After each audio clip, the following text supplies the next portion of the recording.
אנחנו באולפן הזה אמרנו שבוע אחרי שבוע שיש דרישה לקיים דיון ביום שאחרי בעזה, ונתניהו מתעלם, הסוף סוף הוא קבע. עכשיו תשמע, דני, אני אגלה לך. בכל ישיבת קבינט מוקרן שקף, ובשקף הזה מוצגות מטרות הלחימה. ואנחנו יודעים, מיטוט שלטון החמאס, שלילת היכולת הצבאית שלו, החזרת החטופים, ומטרות נוספות. עכשיו, שנתניהו מביט בשקף הזה, נדמה לי שהוא רואה מטרה נוספת.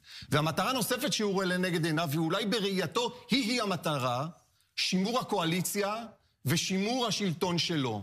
עכשיו, אני אמרתי באולפן הזה, ואומר את זה כל שבוע, נתניהו מסוכן לישראל. מדוע? ואני אתן לך עכשיו את הדוגמאות, משום שכל פעם הוא מעדיף את השיקולים הפוליטיים שלו על השיקולים הצבאיים. וכדי שזה לא יישאר בעלמא, אני אזכיר את הפרטים. כשמכונת הרעל שלו בראשותו תוקפת את ראשי הצבא, זה משרת את מטרות המלחמה או את המטרות הפוליטיות?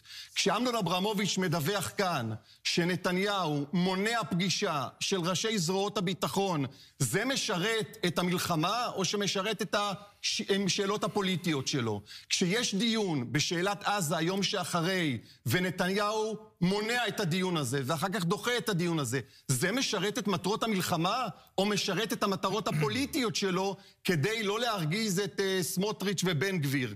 כשנתניהו מאפשר הדחה של נציבה של שירות בתי הסוהר באמצע מלחמה, תוך שהיא אחראית על כל הנוח'בות האלה בבתי הסוהר, זה משרת את המלחמה או שזה משרת את המטרות הפוליטיות שלו?